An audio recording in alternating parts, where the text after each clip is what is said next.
सभी छोटे बड़े श्रोताओं को सुनीता भटनागर का प्यार भरा नमस्कार। ऑडियो स्टोरीज के हमारे चैनल कहानी जगत में आप सभी का स्वागत है। हिंदी कहानियों की श्रृंखला में आइए आज सुनते हैं उर्मिला शुक्ल जी द्वारा रचित कहानी एक और अहिल्या। जल्दी जल्दी तैयार होकर वह बस स्टैंड पहुंची, मगर बस का तो कहीं आता पता ही नहीं था। वैसे भी यहाँ बसों के आने जाने का कोई टाइम कहाँ होता है। प्राइवेट बसें हैं, आ गई तो आ गई, नहीं तो बाईपास रोड से ही चली जाती हैं और बेचारे गांव वाले इंतज़ार ही करते रह जाते। सो उसे भी बस के इंतज़ार में समय तो काटना ही था। ये गांव का बस स्टैंड था जहां टपरेनुमा एक ही होटल था।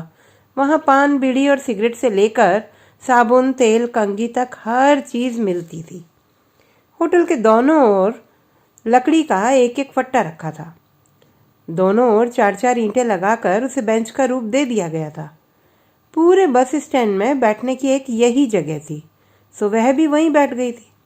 उसने देखा भट्टी पर चाय का पानी खौल रहा था और चाय देने वाला लड़का कोने में बैठकर ऊँग रहा था। ये वही लड़का था जो बस के आते ही चाबी भरे गुड्डे की तरह फुदकने लगता है। एक हाथ में केतली और दूसरे हाथ में गिलास लिए पेशल चाय की खनकती आवाज़ यात्रियों को घेरने लगती है। उस समय तो उसे अपनी बुचकती हाफ पैंट का भी होश कहाँ रहता है, मगर ये हलचल बस कुछ देर ही रहती है यहाँ और फिर वही सन्नाटा। उसने देखा उस राह को जहाँ से होकर बस को आना था, मगर अब तक बस की कोई खबर नहीं थी। बैठे बैठे ऊब चली थी, तो उसका मन किया कि तालाब की ओर निकल जाए और वह तालाब की ओर चल पड़ी थी। ये बड़ा तालाब कहलाता है और ये सिर्फ नाम का बड़ा तालाब नहीं है। इसमें 12 महीने इतना पानी रहता है कि इस गांव के साथ साथ आसपास के कई गांवों का निस्तार भी इसी से होता है। उसने देखा निर्मल पानी की उठती लहरों को जो हवा में हिलकोरें ले रही थी। वह सीढ़ियों पर बैठ गई और अब जल में उसका चेहरा नजर आने लगा था। कितना साफ है इसका पानी, मगर पहले इसका पानी ऐसा साफ नहीं था। और गांव भी तो, और पानी पर बनती बिगड़ती लहरों के साथ वह अतीत में झांकने लगी थी। तब उसकी नई नई पोस्टिंग हुई थी यहाँ। छोटा सा ये गांव नुमा कस्बा कुछ भी तो ऐसा नहीं था जो उसे बांध पाता। सो अपने काम के बाद ऊबती रहती थी और अपनी ऊब मिटाने के लिए अक्सर इधर उधर निकल जाती थी, कभी हरे भरे खेतों की ओर तो कभी इस तालाब की ओर। तब इसके घाट कच्चे थे, और घाट भी क्या, घाट के नाम पर इसके दोनों ओर 2-4 पत्थर रखे थे। एक मर्दाना घाट था जिसे यहाँ के लोग डौका घाट कहते थे, और एक जनाना घाट था जो डौकी घाट कहलाता था। गांव का निस्तार इन्हीं 2 घाटों से होता था और बाकी के दोनों छोर उजाड़ से पड़े थे। वहाँ जलकुंभी का साम्राज्य था, सो उधर कोई नहीं जाता था। उस दिन वह फुर्सत में थी, सो उधर ही चली गई थी। दिन डूब चला था और रात उतरने वाली थी। वह लौट ही रही थी कि जलकुंभी वाले किनारे पर एक परछाई सी उभर आई थी। वह उस ओर बढ़ी तो परछाई कुछ साफ हुई। वो एक युवती थी, घुटनों तक पानी में खड़ी कपड़े धो रही थी। उधर घाट नहीं था और न ही कोई पत्थर, इसलिए वह कपड़ों को दोनों हाथों से मसल मसल कर खंगाल रही थी। कपड़े धोने में वह इस कदर तल्लीन थी कि उसने उसे देखा तक नहीं, मगर वह अचकचा गई। घाट छोड़कर इस दलदली और निर्जन किनारे पर, वह भी इस उतरते अंधेरे में, ऐसे एकदम अकेले, जबकि औरतों का घाट तो उधर है और यहाँ औरतें तो अपने ही घाट पर जाती हैं। फिर ये, इसी उधेड़बुन में उसका पैर एक पत्थर पर पड़ा और क्षण भर को वह लड़खड़ाई, फिर संभल गई, मगर पत्थर लुढ़क कर पानी में जा गिरा और छपाक की आवाज़ के साथ ही वह चौंक उठी और फिर धुले अंधुले कपड़े समेटे और भाग खड़ी हुई। उसने देखा उसकी चाल में भी भय की परछाइयाँ उतर आई थीं और उसका सांवला चेहरा और संभला गया था। अचकचा तो वह भी गई थी। उसका यूं जलकुंभी वाले घाट में कपड़े धोना, फिर मुझे देखकर यूं डर कर भागना, कैसा डर है ये, वह भी मुझसे, मैं भी तो उसी की तरह एक लड़की हूँ। फिर ये भय, सोचकर वह उसके पीछे चल पड़ी थी।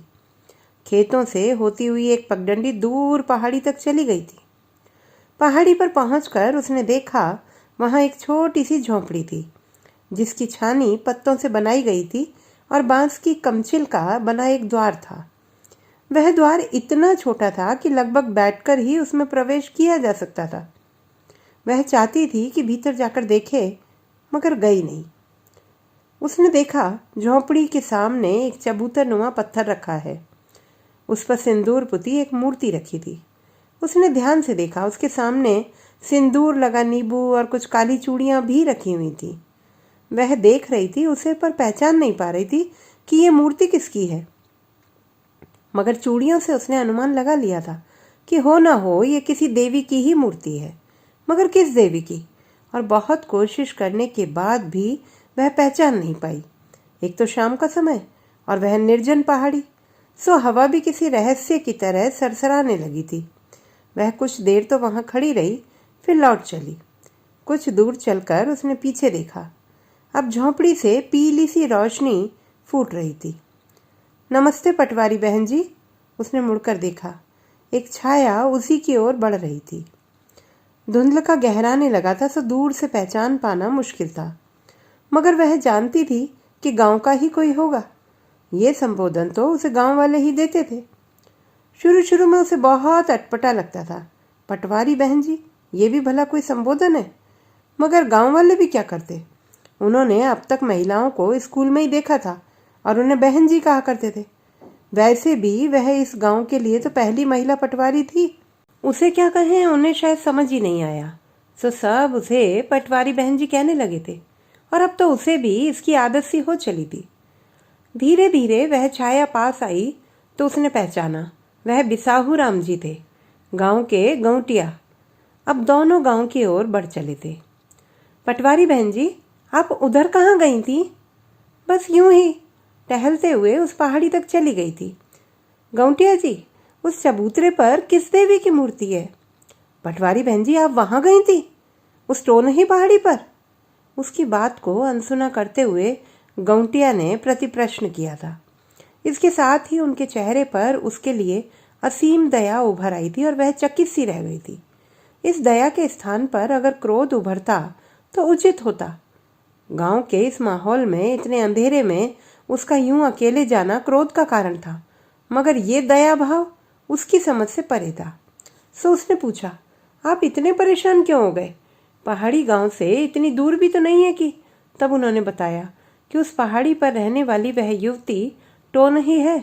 टोनही यानी वह डायन जो लोगों को खा जाती है। मगर वह पहले ऐसी नहीं थी, बहुत ही गुनी थी वो, इतनी गुनी कि गांव भर में उसकी बराबरी में कोई नहीं था। मगर फिर न जाने कहा हुआ कि उसने टोना सीख लिया। मसान जाके टोना जगाने लगी और सबसे पहले अपने बाप को खाया और बाद में तो गांव के कितने ही लोगों को खा लिया उसने। बूढ़े जवान, यहाँ तक कि बच्चा मन को भी नहीं छोड़ा। तब तंग आकर हम लोगों ने उसे गांव से बाहर निकाल दिया। अब वह गांव के बाहर उस पहाड़ी पर रहती है। अब उससे मुक्ति है हमें। कहते हुए उनकी आंखों में घृणा झलक उठी थी और उसकी आंखों में निर्जन में कपड़े धोती, फिर धुले अधुले कपड़े बटोर कर भागती उस युवती का भय उभर आया था। अब वह समझ गई थी उसके भय का कारण, किसी मनुष्य पर उसकी छाया जो पड़ गई थी। तो क्या अब वह सचमुच मनुष्य नहीं है? शायद नहीं, इन लोगों की नजरों में तो हरगिज नहीं, तभी तो। और उसका मन व्यथित हो उठा था। गौटिया ने और भी बहुत कुछ बताया था, उससे जुड़े कई किस्से भी सुनाए थे और अपनी कोलकी में मुड़ने के पहले उन्होंने उसे बैगा को दिखा लेने की बात कही थी ताकि वह टोनही की मारक शक्ति से बच सके। और वह तो सिर्फ एक ही बात सोच रही थी कि ऐसा कैसे संभव है? औरत जो सृजन का आधार है, जो रचती है, वह भला टोनही कैसे हो सकती है? मगर इस इलाके में ये अंधविश्वास बहुत गहरे तक धंसा था। उसे अखबारों में पड़ी ऐसी अनेक घटनाएं याद हो आई थी, मगर जादू टोने पर उसे यकीन नहीं था। मगर ये लोग इस 21वीं सदी में भी? वह व्यथित हो उठी थी, इतनी कि रात भर सो ही नहीं पाई। वह सोच रही थी उन लांछनों के बारे में जो उस युवती पर लगाए गए थे। अपने ही पिता और गांव वालों को खा जाने का लांछन। किसी मनुष्य को यूं पिशाच बना देना कितना आसान है इनके लिए। मगर दोष इनका नहीं, इनके माहौल का है। जिसमें इस तरह के अंधविश्वास पनपते हैं और कोई विरोध करने वाला या सही स्थिति बताने वाला भी तो नहीं है। कोई बात नहीं, अब तक जो हुआ सो हुआ, मगर अब वह समझाएगी इन्हें, तोड़ेगी उन भ्रांतियों को जिनके चलते एक औरत डायन मान ली जाती है। मगर वह कुछ कर पाती इससे पहले ही उसे जॉइंडिस ने आ घेरा और माँ उसे शहर लिवा ले गई। फिर तो वह अपनी बीमारी में ऐसी उलझी कि बस। और लंबी छुट्टी के बाद जब वह गांव लौटी तो उसने देखा कि गांव के बीचों बीच गौरा चौरा के इर्द गिर्द भीड़ जमा थी, मगर सब खामोश थे। उसे आश्चर्य हुआ, इतनी भीड़ और वह इतनी खामोश की। फिर उसने सोचा कोई तमाशा दिखाने वाला आया होगा, तभी तो सब सांस रोके तमाशा देख रहे हैं। चले देखें भला ऐसा कौन सा तमाशा आया है कि। और उसके कदम भीड़ की ओर बढ़ चले थे। जैसे जैसे वह भीड़ के करीब पहुंची उसे सिसकियां सुनाई दी। फिर तो भीड़ को चीर कर वह उसके सामने जा पहुंची और उसने देखा एक आदमी नारियल बुच की रस्सी से एक युवती को पीट रहा है।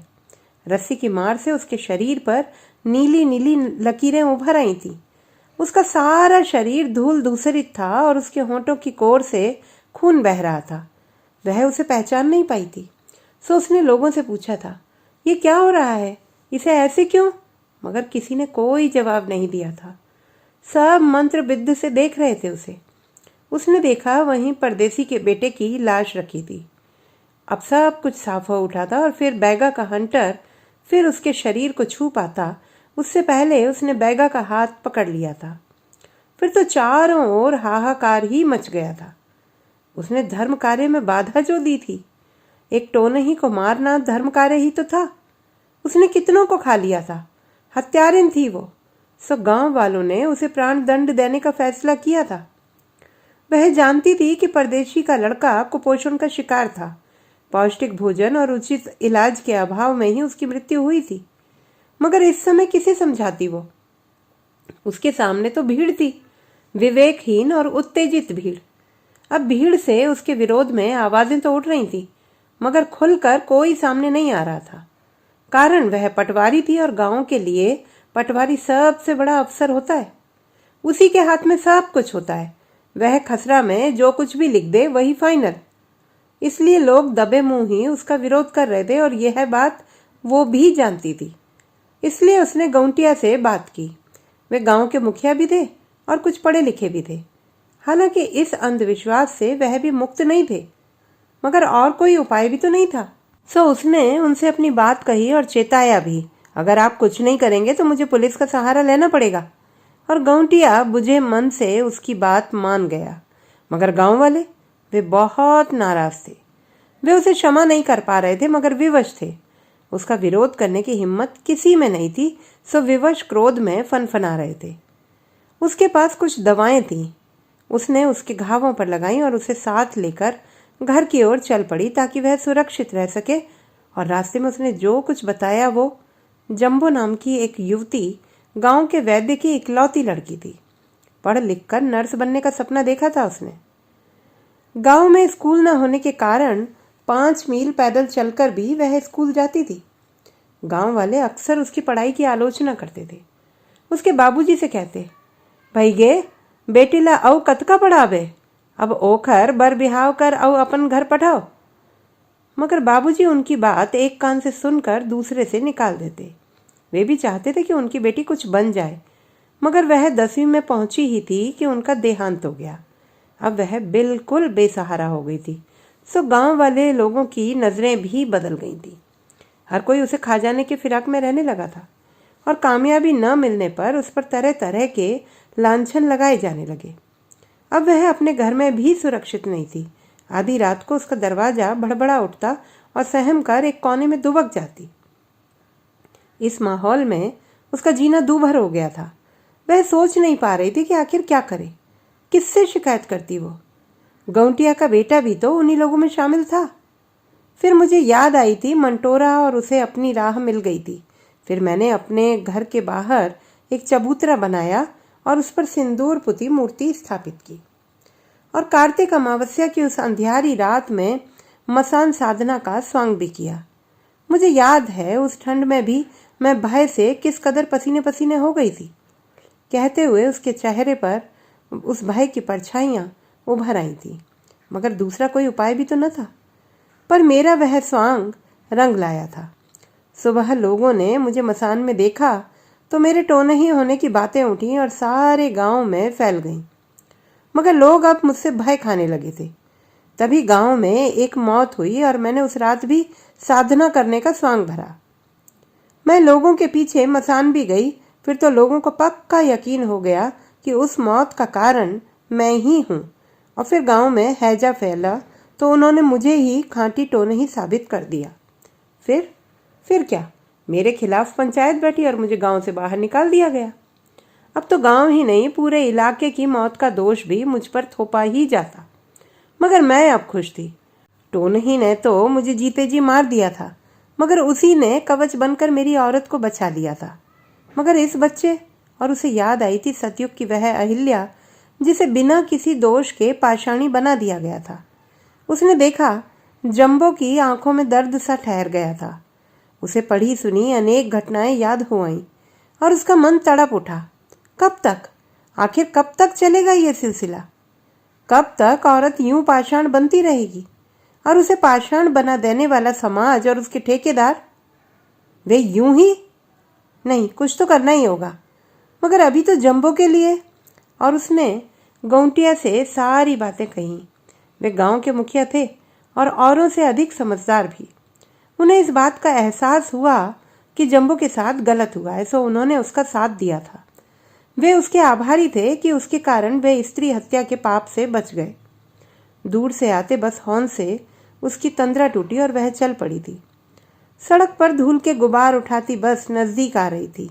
धूल के गुबार और गहराए और एक लंबे हॉर्न के साथ ठहर गए थे।